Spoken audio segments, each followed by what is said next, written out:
Husband ওয়াইফের মধ্যে দ্বন্দ্ব ছিল। ওইটা মিটাতে গিয়ে আমার বাসায় আসা যাওয়া করতো। তারপর থেকে ফোনে কথা বলতো। জি, উনি কি আপনার কোনো নিকট আত্মীয় ছিল এমন কিছু? ননাসের হাসব্যান্ড ছিল। তার চাকরি বা কোনো কিছুর যদি আমি ক্ষতি করি কাউকে জানাই তাহলে আমাকে ভাইরাল করে দিবে। হ্যাঁ। জি, হ্যালো, আমি মাহবুবুর রহমান বলছিলাম, সৈয়দপুর জেলা প্রতিনিধি, মোহনা টেলিভিশন।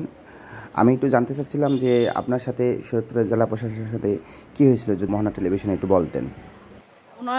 উনার সাথে আমার হচ্ছে যে উনি আমার সাথে প্রেম ভালোবাসার সম্পর্ক করে আমার হাসব্যান্ডকে ডিভোর্স দেওয়ায় তারপর বিয়ে করার কথা বলে আরকি। দিনের পর দিন আমাকে এভাবে সে ব্যবহার করছে এবং শারীরিক মানসিক নির্যাতনও করছে। তারপর সে এখন আর তার ফায়দা লোটা শেষ, এখন সে বিয়ে করবে না। আমাকে আমার ঘর সংসার সবকিছু থেকে বিতাড়িত করার পরে পথে নামিয়ে দিয়ে এখন সে বিয়ে করবে না, এই তো। উনি কি এখন আপনাকে কোনো হুমকি দিচ্ছে এবং কী ধরনের হুমকি দিচ্ছে? সবসময়ই করতেছে, সবসময়ই।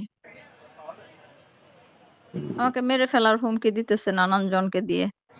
তারপর আমার নামে মামলা করবে, সেই হুমকি দিচ্ছে। আপনাদের এই ভিডিওগুলো এবং ছবিগুলো এটা কি এই শরৎপুরে আসার পরে হয়েছে নাকি আগে টাঙ্গাইলতে হয়েছে, এবং এগুলো ভাইরাল করলো কে? শরীয়তপুর আসার মানে আমার সাথে তো লাস্ট নভেম্বরে সে দেখা করার পর থেকে তো সে আমাকে মানে প্রতারণা তার ভিতরেই ছিল মনের মধ্যে, আমি বুঝতে পারি নাই। সে সে নিজে ছবিগুলা তুলাইছিল। পরে আমাকে বলছে যে তার চাকরি বা কোনো কিছুর যদি আমি ক্ষতি করি কাউকে জানাই তাহলে আমাকে ভাইরাল করে দিবে। তাহলে এই ছবি তুলছে কে? সে কি নিজেই তুলেছিল তাহলে? হ্যাঁ, হ্যাঁ, উনার লোক দিয়ে। আচ্ছা আপু, আপনাদের সম্পর্ক কত বছরের? ১ বছরের। জি, উনি কি আপনার কোনো নিকট আত্মীয় ছিল এমন কিছু? ননাসের হাসব্যান্ড ছিল। ১ম এ তো ওই যোগাযোগ তাদের হচ্ছে হাসব্যান্ড ওয়াইফের মধ্যে দ্বন্দ্ব ছিল। ওইটা মিটাতে গিয়ে আমার বাসায় আসা যাওয়া করতো। তারপর থেকে ফোনে কথা বলতো। এভাবে আস্তে, আস্তে সে আরকি ধীরে, ধীরে আমাকে আসক্ত করে। সর্বশেষ এখন উনি আপনাকে কি বলতে চাচ্ছে? সর্বশেষ উনি তো কিছু বলেই নাই। বিয়ে করতে হবে। সে ২ বছর, ১ বছর, ৬ মাস, তারপর লাস্ট ৩ মাস টাইম দিল।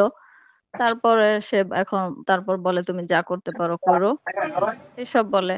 আজে-বাজে কথা বইলা-টইলা হুমকি-টুমকি দিছে আমাকে। আচ্ছা, আপনার বাসা কি জামালপুরে? না, না, না, আমার বাসা টাঙ্গাইলে। ও আচ্ছা, তা আপনার বাসা টাঙ্গাইল, তাহলে ডিসি সাহেবের বাসা কোথায়? আমার বাসা ঢাকায়। আমার হাসব্যান্ডের বাসাও ঢাকায় ছিল। আমি ঢাকায়ই ছিলাম। কিন্তু উনি আমাকে ডিভোর্স করানোর পরে তো আমি আমার এই যে এখন আশ্রিতা হিসেবে আছি। উনার জন্য ২ টা সংসার নষ্ট হয়ে গেছে। আমার মায়ের সংসার, আমার সংসার। উনি আমাকে পথে বসায় দিয়ে সে এখন আমাকে চিনে না। সে এখন শরীয়তপুরের রাজা হয়ে আছে। তার এখন কেউ আমি কিছুই করতে পারব না। যা করতে পারো কইরো, এসবই বলতো। ও, আপনি তার বিরুদ্ধে কোনো মামলা করছেন? হ্যাঁ, মামলা করছি।